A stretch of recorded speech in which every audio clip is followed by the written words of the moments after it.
Thank you for taking the time to watch this. I appreciate you have a bunch of different options. This is a great way to learn the material, learn it to the point of making it a habit. Let me know if there's any other topics or issues within relationships or dating that you want me to talk about. So you're going to know the theory. It's not rocket science.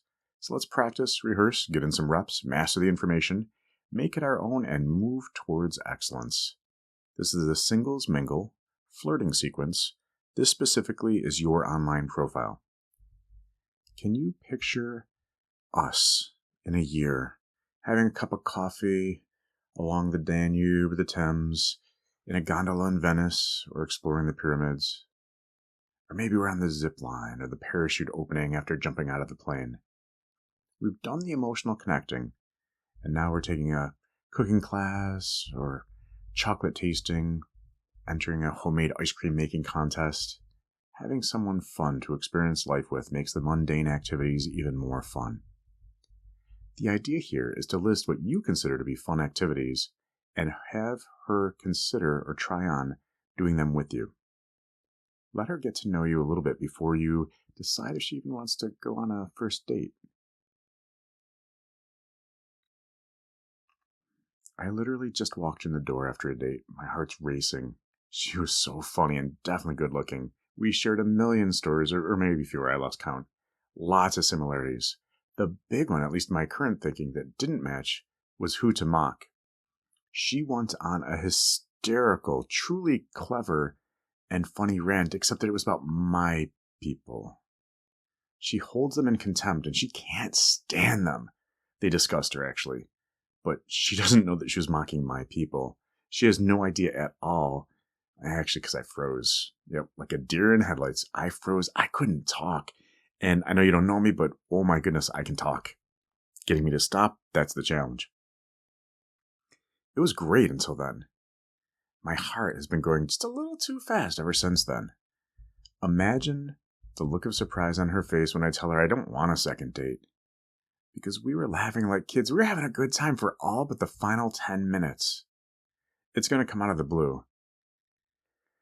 And do I tell her the entire truth? She's not a bad person at all. Look, hey, we all get judgy.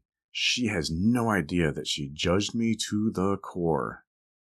Do I really want to be vulnerable after that? Shoot, even in the car alone, I don't want to be vulnerable. But being with her again, nope, that's just not going to happen. So, do I get specific? What's the point of being specific? Yeah, I could practice my courage and my bravery. But how would she feel if she knew that she ripped me apart?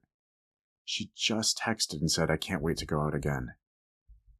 It's not a good match. I need to let her know the sooner the better. So, on the profile and during the first chunk of the date, it looked like a good match. A really good match. Lots of fun, excitement. Oh my God, did she have game? Great flirting. She was a flirt and a half, embodying absolutely everything that the YouTubes are attempting to teach. So what's the lesson? It really does take a lot to line up and to match. She did everything right, and she's just not the right fit for me.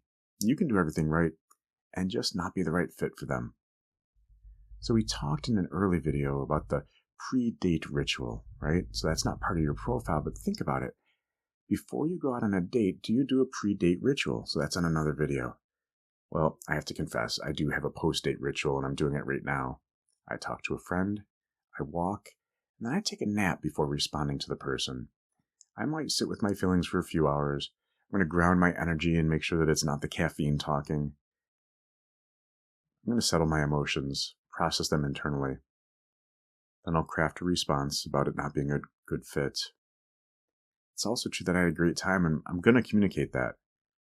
This is tough work. This is hard. I don't want to hurt anybody. When you're in dating, you're going to hurt somebody or they're going to hurt you unless every single date works out. Please be ready for this before you get out there and date. All right, so how do you practice all of this? Well, which parts? The post-date? The pre-date? The profile? I'm going to suggest that you go back and look at your profile. How does it look? What do you need to update? What do you need to change after the date? Do you have a pre-date ritual? Do you have a debriefing or a post-date ritual? Imagine if we were all better at dating. What impact could that have? If we tried to not hurt one another, played by similar rules, Everyone understood what was happening, and we eliminated some of the guesswork and mind reading. Please hit like and subscribe. It helps me spread the message of good, respectful dating, and that changes the culture of dating. If you want more resources on conflict or relationships, check out boyscounseling.com.